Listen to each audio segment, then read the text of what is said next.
السلام علیکم ورحمۃ اللہ وبرکاتہ۔ کل میں رات میں ایک جگہ پر سے گزر رہا تھا تو میں نے دیکھا کہ آگے بائک والا ہے اور پیچھے کار والا ہے اور سگنل ہے، یعنی لال بتی جل رہی۔ پھر بھی میں دیکھ رہا ہوں کہ گاڑی والا خوب ہارن بجا رہا ہے، اتنا بجا رہا ہے کہ آگے بائک والا پریشان ہو کر 2-3 مرتبہ ہاتھ جوڑتا ہے اور کہتا ہے کہ بھائی رکو رکو رکو، لیکن پھر بھی جان بوجھ کر پریشان کرنا مقصد رہتا ہے۔ تو یہ جو میں نے دیکھا تو میرے دل میں یہ بات آئی کہ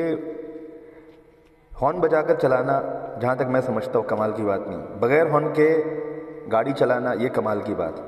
ہارن بجانا جس مقصد کے لیے دیا گیا ہے صرف اس کو اسی مقصد کے لیے استعمال کیا جائے۔ کسی کو متنبع کرنا ہو کہ ہم جس لائن پہ چل رہے ہیں آپ اس لائن پر نہ آئیں،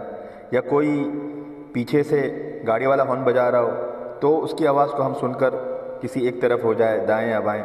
لیکن یہ مقصد بالکل نہیں کہ اگر ایک آدمی عاجز ہو رہا ہو، پریشان ہو رہا ہو اور آپ زور زور سے ہارن بجا رہے ہو، اس لیے غیر قانونی مانا جاتا ہے اگر کوئی بہت زیادہ ساؤنڈ والا ہارن لگائے۔ جب گورنمنٹ کی نظر میں یہ غیر قانونی ہے تو اسلام کی نظر میں کیسے غیر قانونی نہیں ہوگا؟ اس لیے ہر مسلمان اس بات کا خیال رکھے کہ میری کسی بھی چیز سے کسی بھی دوسرے بندے کو، چاہے وہ مسلمان ہو چاہے غیر مسلم ہو، تکلیف نہ پہنچے۔ مسلمان کی شان ہی یہی ہے۔ اور یہ بات یاد رکھنا چاہیے کہ مسلمان کا مرتبہ اللہ رب العزت کے نزدیک بہت زیادہ ہے،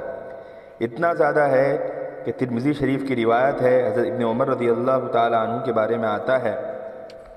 کہ ایک دن حضرت ابن عمر رضی اللہ تعالیٰ عنہما نے کعبہ شریف کی طرف دیکھا اور فرمایا کہ تیرا مرتبہ کس قدر بڑا ہے، تیرا احترام کس قدر زیادہ ہے، مگر اللہ تعالیٰ کے نزدیک مومن کا احترام تجھ سے بھی زیادہ بڑھا ہوا ہے۔ پتہ یہ چلا کہ اگر ایک مسلمان اپنے ہاتھ سے ہارن بجا کر کسی دوسرے مسلمان کو تکلیف پہنچا رہا ہو تو مطلب کس قدر وہ بڑا جرم کر رہا ہے۔ پھر اسی طرح ایک حدیث ہے جس کے اندر سرکار دو عالم صلی اللہ تعالیٰ علیہ وسلم نے فرمایا کہ اللہ رب العزت کا ارشاد ہے کہ مخلوق اللہ تعالیٰ کی عیال ہے، مطلب اللہ تعالیٰ کا خاندان ہے، بس لوگوں میں اللہ تعالیٰ کو سب سے زیادہ پسندیدہ وہ شخص ہے جو اس کے خاندان کے ساتھ اچھا برتاؤ کرے۔ اب اس کے اندر نہ مسلمان کی قید ہے نہ غیر مسلمان کی قید ہے، صرف مخلوق کہا گیا ہے۔ پتہ چلا کہ جانوروں کو بھی اگر تکلیف ہوتی ہو آپ سے تو مطلب آپ مجرم قرار دیے جائیں گے اور اللہ رب العزت کے خاندان کو نقصان پہنچانے والے سمجھے جائیں گے۔